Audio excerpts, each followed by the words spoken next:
Недоволната превентивна здравствена заштита и недоволното финансирање на здравството се едни од клучните фактори зошто Македонија има слаб одговор во борбата со коронавирусот.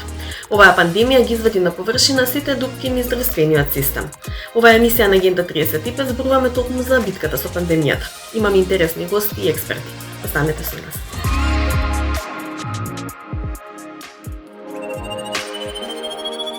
Во Агенда 35 ке гледате. Третиот бран на коронавирусот го достигнува својот пик. Македонија има два проблеми. Нема вакцини, ама нема ниту интерес за вакцини, вели професорот и микробиолог Никола Пановски. Пандемијата со ковид ги извади на виделина сите дупки низ здравствениот систем. Гостин ни е Боријан Павловски, координатор на програма за јавно здравје и здравје на жените од Сдруженијето ЕСА. Анксиозност, депресија и несоница се најчестите долгорочни последици од заболувањето со ковид. За влијанието на пандемијата врз менталното здравје на населението разговараме со доктор Васка Митова од Клиниката за психијатрија во Скопје. Останете со нас.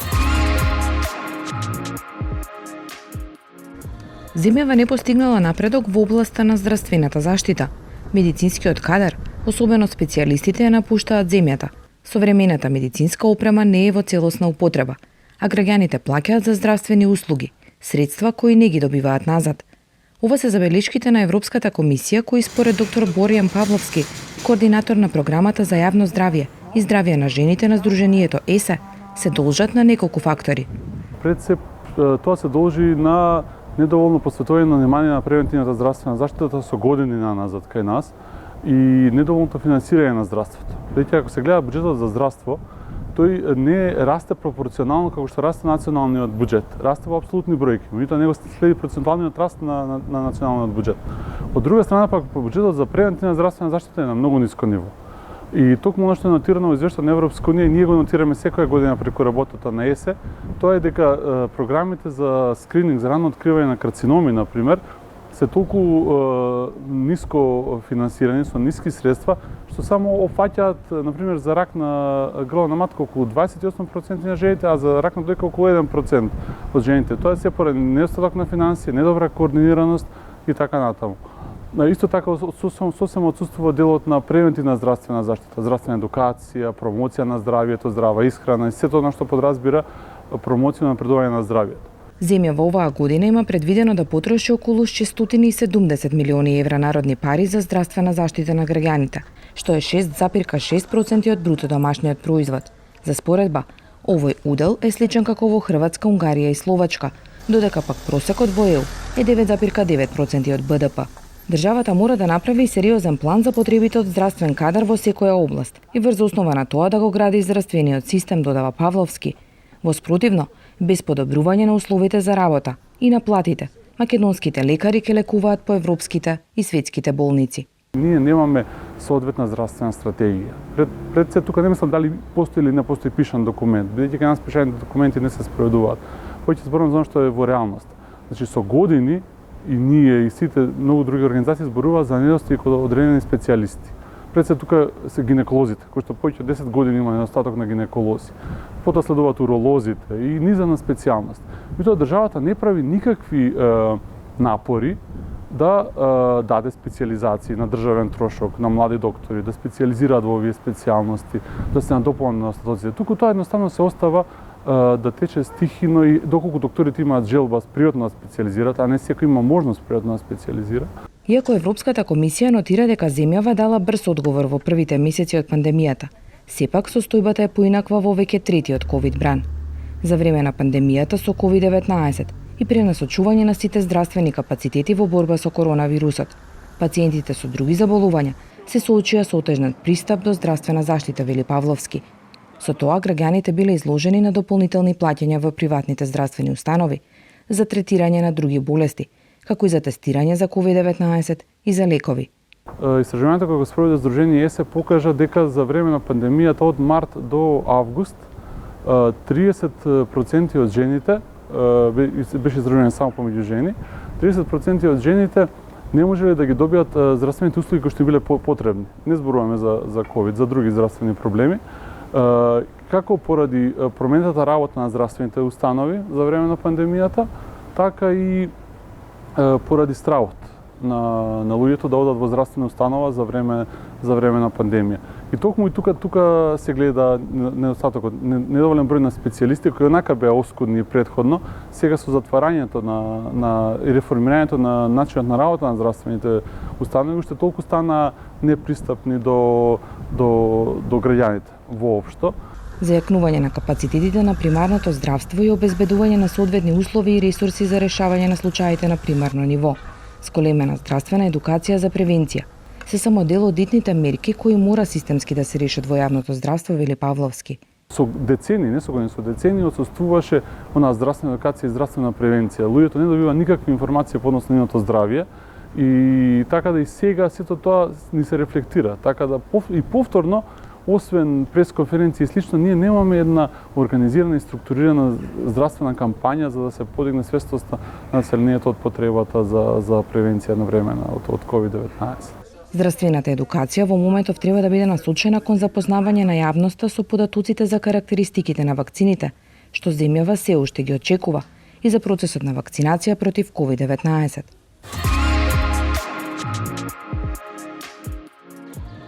Третиот бран на COVID-19, кој е предизвикан од британскиот сој на коронавирусот, веќе го достигнува својот врв и се очекува за десетина дена да почне да се намалува, оценува професорот и микробиолог Никола Пановски. Освен што преносливоста на вирусот е висока, луѓето, вели тој, помалку се исплашени од колку што беа во декември, па затоа ги полнат кафеаните, се собираат по домовите и ковид бројките се високи. Во однос на вакцинацијата, Пановски смета дека имаме два големи проблеми. Освен што нема вакцини, нема и луѓе, бидејќи интересот е слаб. Дали состојбата со коронавирусот ќе се стабилизира од наесен, Пановски оценува дека тоа зависи од повеќе фактори. Зависи пред се од она што го спомна, колективен имунитет, кој мислам дека нема да донесе до некој нагло зголемување на огромен број на случаи, и зависи од однесувањето на луѓето, пред се на младите, кои за жал гледаме како е. Така да, нешто што се разликуваме сега, мислам дека голем страф имавме во декември, кај целото население, кој сега као да не го гледам толку. Тогаш имаше многу и познати луѓе, и блиски, и фамилија, некако не се собира до тој степен. Сега гледам, пак од ова што гледам и по медиуми, и што гледам кога возам велосипед, преполни се кафањата. И секакви рестриктивни мерки се депласирани, доли и смешни, да кажем, груб збор, дека работат кафаните во затворено. Дека имале контрола како таму се, а надвор немале, тоа е мислам приказна за мали деца.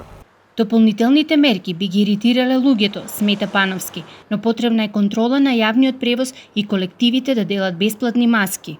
Значи, ригорозните мерки по мене имаат ефект ако се донесат кога е век масовно вакцинирање како што е во Србија. Тогаш се спасуваат животи. Ако ние сега донесеме 2 недели, бранот ќе се продолжи и ќе се врати во мај пак. Пак ќе се врати, а што сме направили, уште вакцини немаме. Ако правиме масовно вакцинирање, да во тие 2 месеца како што прави Германија, што повеќе животи се спасат и што повеќе луѓе се спасат да не останат инвалиди после ковид, бидејќи се знае зошто се прави, за да се вакцинираат што повеќе луѓе во тие 2 месеци и потоа ќе олабават мерките да има поголем колективен имунитет.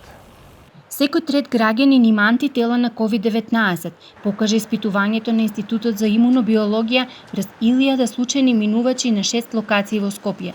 Пановски оценува дека тој 31% е добра бројка за населението. Треба најмалку уште година дена за да се создаде колективен имунитет од 60%, односно со британскиот сој требало и 80%.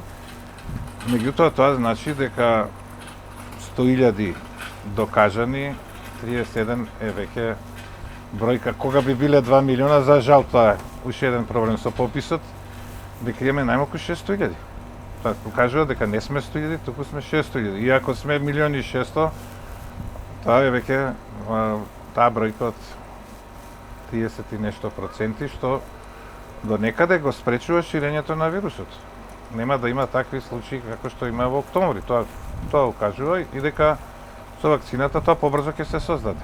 Еден месец откако вакцинацијата во Македонија е започната, заклучно со 15 март се вакцинирани околу 5061 здравствен работник со вакцините на Pfizer и руската Спутник. До сега пријавени се околу 140.000 граѓани за вакцинација со вакцините кои допрева треба да пристигнат. Македонија нема проблем само што нема вакцини, има два огромни проблеми и затоа кај нас сем овој колективен имунитет што е радува, меѓутоа е платен со живот и со инвалидитет. А тоа се немањето вакцини и немањето интерес за вакцинација. Значи ние нешто немаме вакцини, немаме ни луѓе за да ги вакцинираме, бидејќи пријавени се 140.000 луѓе. Од тие рачунете дека дел се што имаат антитела, а не знаат дека има. Значи на овие 600.000 што ги прерачунаме дека го прошли вирусот, тоа ќе значи уште 100.000, што е тоа, 700.000. Нема да биде покриено целосно доколку барем пола милион луѓе не се пријават за вакцина. За тоа треба да се работи. Значи покрај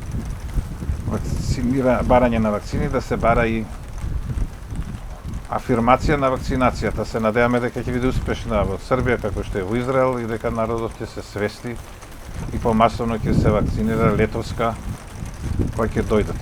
За да се подигне свеста за вакцинирањето, според Пановски, тоа може да се случи само со презентирање на факти и споредба на бројките со државите кои имат висок процент на вакцинирано население. Еве го Израел, ќе имаме и Србија за 2-3 месеци, ќе се следат бројките и треба да се објавуваат, без ништо да се кажува со притисок и со... Значи како што некој објаснува дека некоја баба умрела некаде или некој човек умрел после вакцина, треба да се каже во оваа земја кај што е направена вакцината, бројките се толку, смртност е вака, таму кај што нема вакцина, иста таква земја, во ист начин на живот, кој ќе видат дека бројките се 1:1000, се надевам дека тогаш самите луѓе нека си донесат одлука. Нормализирање на состојбата од септември, Пановски очекува само под услов да се надомести бројката на вакцинирани, но ризикот од пренесување на вирусот од младите на постарите ќе остане кај тие што ќе одбијат да се вакцинираат. Ако почне вакцинацијата, се овако, на 1 април, ако ова се надокнади со бројка од најмалку 5.000 до 10.000 на ден, може да се случи во септември, ако тоа трае така, и се вакцинираат овие што кажав 400 до 500.000, веќе не очекувам повеќе да се јават. Би можеле учениците да ги пуштиме во училишта, со ризик на тие што не се вакцинирале, дека децата може да им ја донесат болеста дома. Тоа треба да бидат свесни.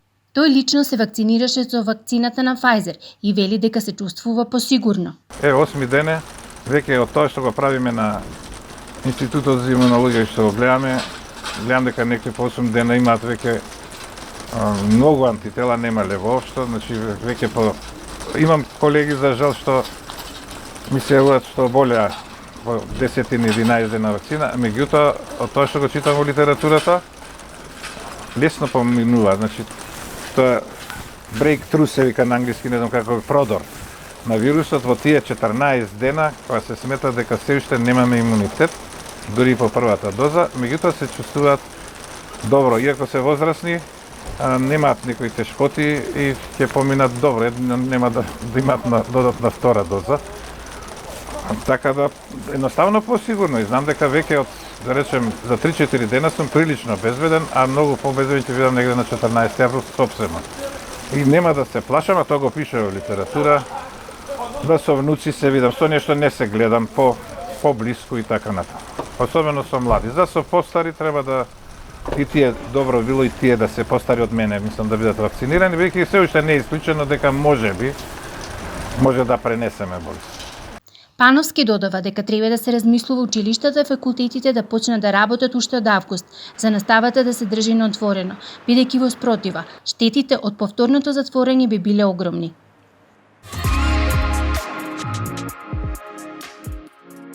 Анксиозност, депресија и несоница се најчестите долгорочни последици од заболување од COVID-19. Научниците од Оксфорд открија дека секој 5 пациент може да развие проблеми со менталното здравје како последица на болеста, изолацијата и социјалната дистанцираност. Ситуацијата е таква и во нашата земја, потврдуваат од Универзитетската клиника за психијатрија, каде една година функционира телефонска линија за ментална поддршка, а од неодамна и кабинет за третман на пост-ковид пациенти. За влијанието на пандемијата врз менталното здравје на населението во земјава разговаравме со доктор Васка Митова од Клиниката за психијатрија во Скопје. За жал, сведоци сме на влијанието на пандемијата врз менталното здравје. Сведоци сме веќе година дена. Имаме ситуации кога навистина преплавува она чувство на неизвестност, на вознемиреност, за разлика од предходното функционирање, кога и предходно имавме еден пораст на зголемување, зборувам на периодот пред пандемијата, зголемување на оние психички расстройства, веројатно поради подинамичниот начин на живот. Но од пред година дена, особено тој период, да речеме, првичниот период, како што разговаравме, ако гледаме вака сега во една динамика, можеби повеќе постоеше повеќе паника за тој прв период, бидејќи се што е непознато, се што е недиференцирано, што не знаеме како ќе излезе на крај, врз кој што немаме контрола, ни нуди една доза на страв, на неизвестност, и таа страв, тој губиток на контрола си има свое влијание и врз психичкото здравје. Гледајќи вака во теков на овој период имаше и доста една доза на недоверба кај дел од населението, кое што не сакаше или не добро, да кажам, без голема доверба пристапи кон оваа цела ситуација, со една негација дека коронавирусот можеби не постои, дека можеби е некаква теорија на заговор поради некакви други цели, да речеме, на светската контролна сцена, да кажеме. Но за жал веќе се помалце сме сведоци на такви состојби, бидејќи за жал, пак ќе кажам, самата ситуација, самите губитоци на членови, на блиски членови од фамилија, самото доживување на болеста веќе го на некој начин ја тргна не сосема, но сепак ја тргна тоа дилема за постоењето на коронавирусот. Се зголемува ли бројот на луѓе кои бараат стручна помош и кои се најчестите ментални проблеми со кои се соочуваат граѓаните?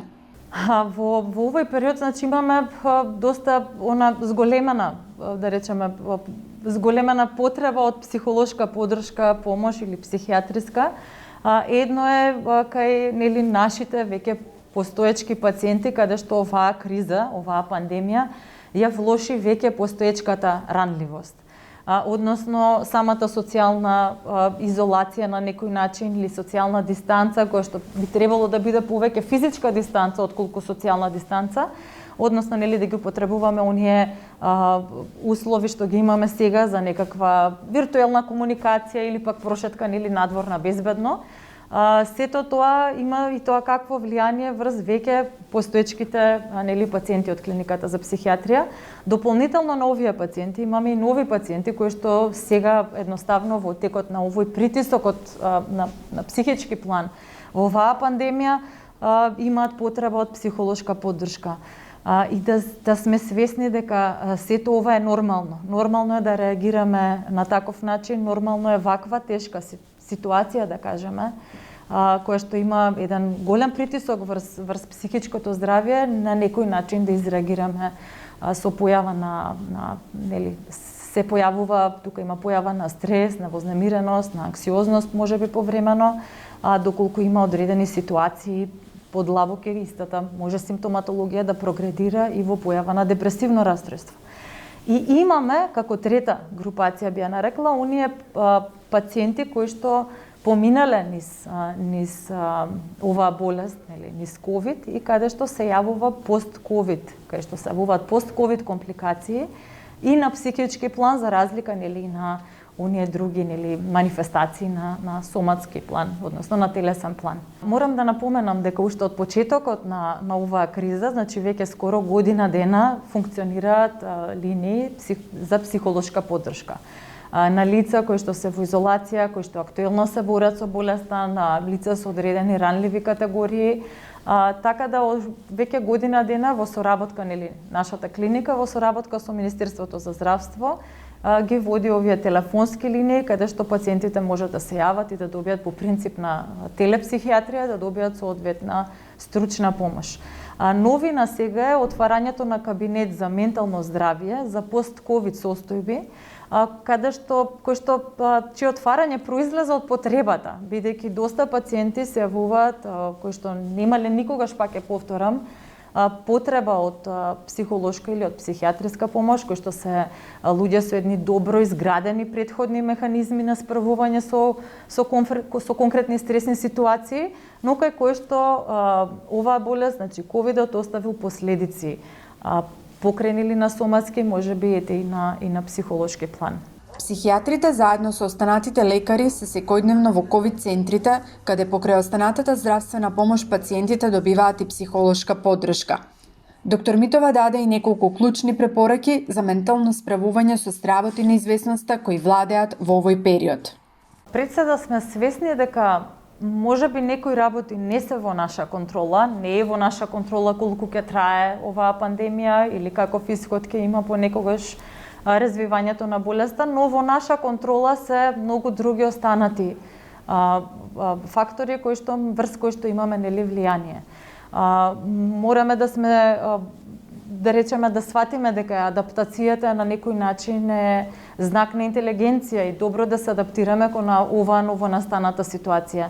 Трае долго и верувам дека сите се чувствуваме исцрпени и сакаме да побрзо да заврши, еве доаѓа пролет, да дојде сонце, да излеземе надвор и сето тоа е во ред, е нормално, но сепак треба да имаме на ум дека мерките на заштита мора да можеби и повеќе од секогаш да се придржуваме кон нив, бидејќи вирулентноста на новите соеви сега се и тоа далеку поагресивни, да речеме, да се обидеме да ги контролираме факторите што зависат од нас, како например колку внимание ќе даваме на одредени негативни вести на телевизија, во ред гледање на информативно на вести еднаш, па ако сакате два пати, друго е веќе следење на секој портал, на повеќе пати на вести, значи да не се оптоваруваме постојано со негативни содржини.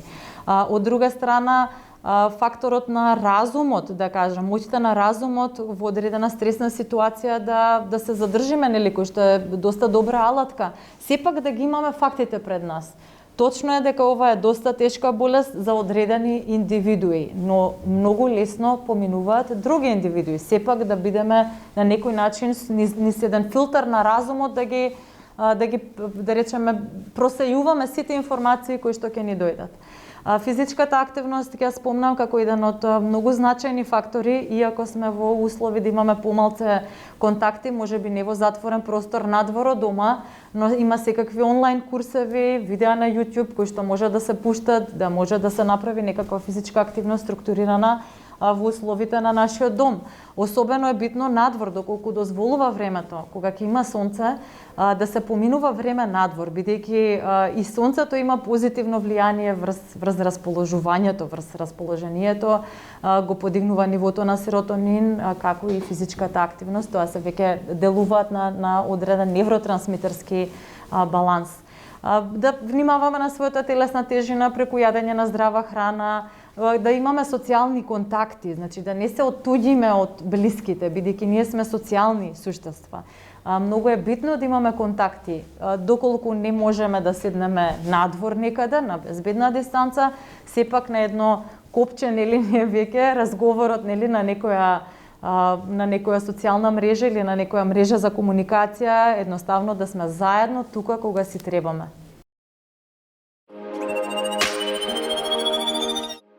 Програма ЕУ за здравје за период 2021-2027 со буџет од 5,1 милијарди евра, во која најмалку 20% од средствата се наменети за заштита од болести и промоција на здравје, одобри Европскиот парламент минатата недела.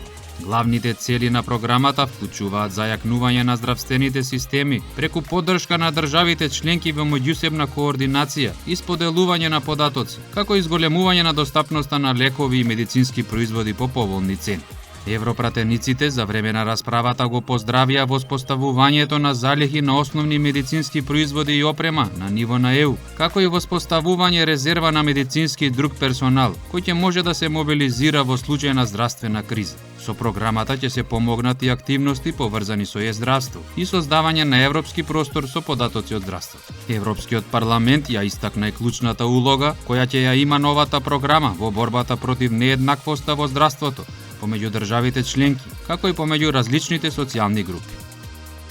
Европската комисија ја продолжи до крајот на јуни важноста на механизмот за транспарентност и одобрување на извоз на вакцини за COVID-19, кој беше воведен на 30 јануари 2021 година, а како последица на постојаното доцнење на некои испороки на вакцини во ЕУ. Механизмот за одобрување на извоз на вакцини се применува само на извоз од компании со кои Унијата има склучено прелиминарен договор за набавка. За 6 недели постоење на механизмот за одобрување на извоз на вакцини за COVID-19 за држави надвор од ЕУ, одобрени се 249 барања за извоз на нешто повеќе од 34 милиони дози во 31 држава, затоа што тие барања не ги загрозиле договорните односи на ЕУ и производителите на вакцини. Само едно барање за извоз е одбиено. Главни извозни дестинации биле Обединетото кралство со околу 9,1 милион дози, Канада со 3,9 милиони дози, Мексико 3,1 милион дози, а потоа следуваат Јапонија, Саудиска Арабија, Хонг Конг, Сингапур, Соединетите Американски држави, Чиле и Малезија. Инаку ЕУ е најголем добавувач на вакцини против COVID-19 за целиот свет.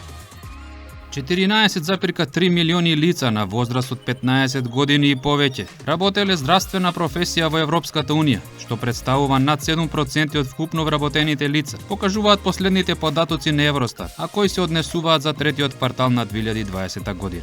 Овие работни позиции во здравството вклучуваат медицински доктори, и тоа 1,8 милиони, сестри, акушерки и соработници 4,4 милиони, работници за лична нега 3,9 милиони и други медицински професионалци и соработници. Во мнозинството држави членки на ЕУ најголем дел од здравствените работници се на возраст од 35 до 49 години. Најголем број од здравствените работници во Европската Унија се жени, и тоа 78%, а разгледано по држави членки, 61% од здравствениот персонал во Грција се жени, а во Естонија и Латвија преку 90%. Пандемијата на COVID-19 ја покажа неподготвеноста на владите, јавните организации и заедниците да се справат и управуваат со такви здравствени кризи. За многу заразни болести, навременото откривање на патогените е од клучно значење за преземање на соодветни мерки на ограничување, за да се запре нивното ширење. Токму целта на еден ЕУ проект во Шпанија е да развие биосензор, односно уред за директна, брза и специфична идентификација на коронавирус преку примерок од плунка на пациент.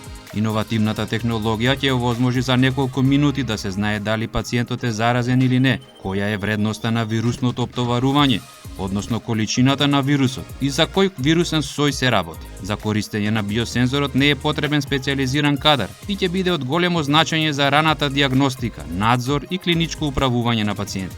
Биосензорот функционира на тој начин што биолошки препарат е прикачен на чипови чувствителни на светлина, за да се фати примерок од вирусот доколку е присутен. Оваа стапица ефикасно делува како мамка за S-протеинот на коронавирус. Вбризганите неактивни COVID соединенија во биосензорот и светлосните зараци вметнати во чипот го регистрираат присуството, а исто така и количината на вируси во примерок. Проектот финансиски е поддржан со 2,5 милиони евра од Европската Унија, а очекувањата се дека клиничките испитувања ќе започнат пред крајот на година. Следната недела се гледаме со нова тема од процесот на европските интеграции. Останете со програмите на Македонската телевизија и гледајте Агенда 35.